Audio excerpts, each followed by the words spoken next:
Welcome to Mathematics Lecture series. Our topic is inverse Laplace transform by convolution property. This is lecture number 17 in the Laplace transform. And watch the previous topics. If you learned the previous topics of Laplace transform, kindly go through from the playlist of the Laplace transform. We consider inverse transform of these special functions e power at product of special functions e power cos b plus ct e power at sin b plus ct sin at into sin bt sin at cos bt or cos at into cos bt. We focus on inverse transform of these function. We take help of the convolution property. What is convolution property? That is Laplace inverse of f of s is equal to f of t, means Laplace inverse of this is f of s is known f of t. Laplace of g of s is a capital G of t. This is also known. Then what is Laplace inverse of f of s g of it? This is equal to just 0 to t, taking this is known f of t, f of u, and taking this is g of t, which is given or known gt minus u tu. This is formula of convolution property. So we first prove this property. So this is a convolution property. Laplace inverse f of s is gs is equal to 0 to t f of u gt minus u tu. What is f of u? This is inverse transform of f of s in u. This is a g. What is gt minus u? This is inverse transform of small g of s in t minus u. Just we have to do this. Now we have to prove here taking both sides inverse transform. So here we have the identity and here we have the Laplace. Just we did. In this step we taking the inverse transform both sides. Now here this is take this side right hand side Laplace 0 to t f of gt minus du. This is Laplace, so use the definition of Laplace. Just we give 0 to infinity and e power minus stf of u gt minus u du dt. We have to solve this integral. So we must have to change the variable du into dt. We have to change this u into t. So observe these two planes. This is u t plane and this is tu plane. If we here t is independent and u depend on t, so we change into that. We taking change into that. This is here u is independent of course and t depends on u.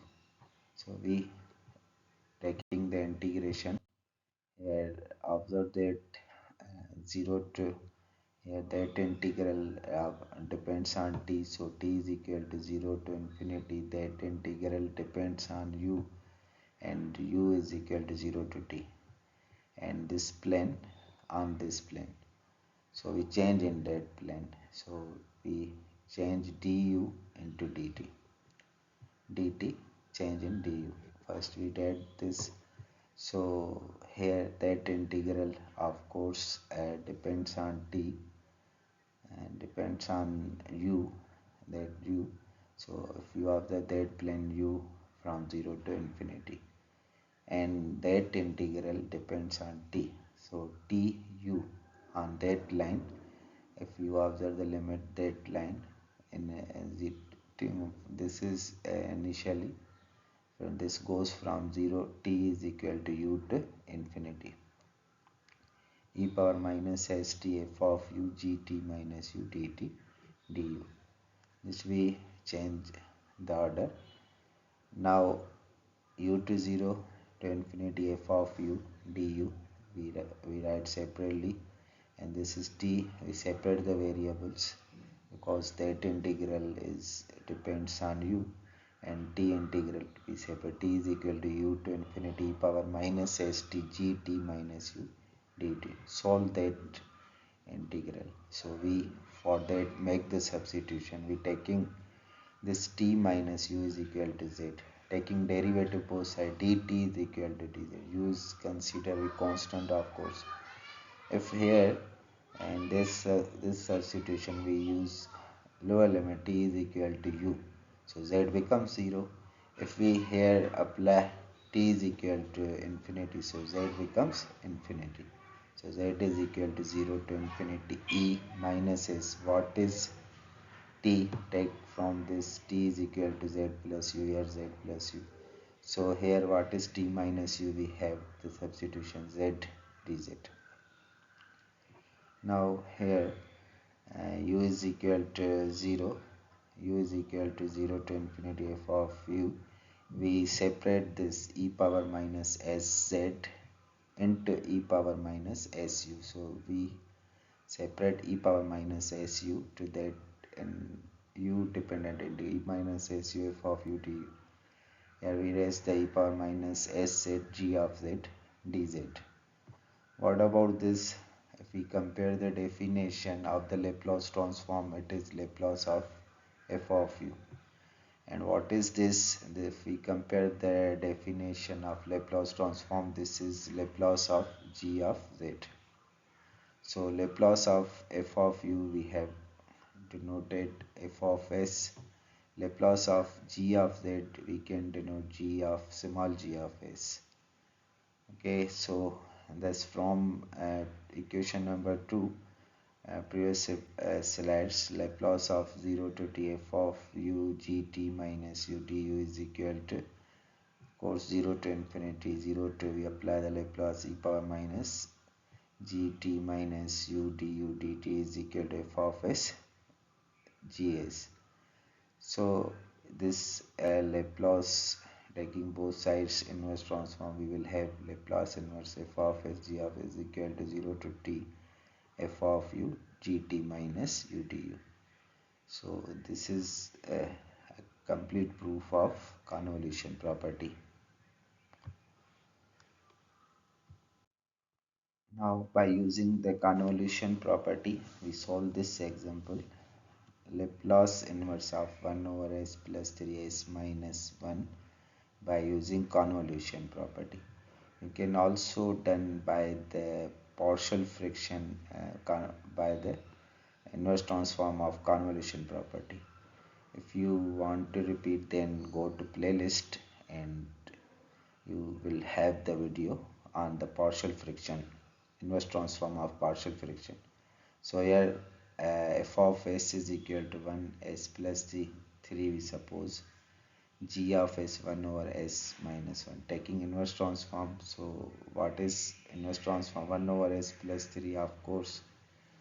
If here plus, then we must write e power minus 3t. So here should be minus 3t.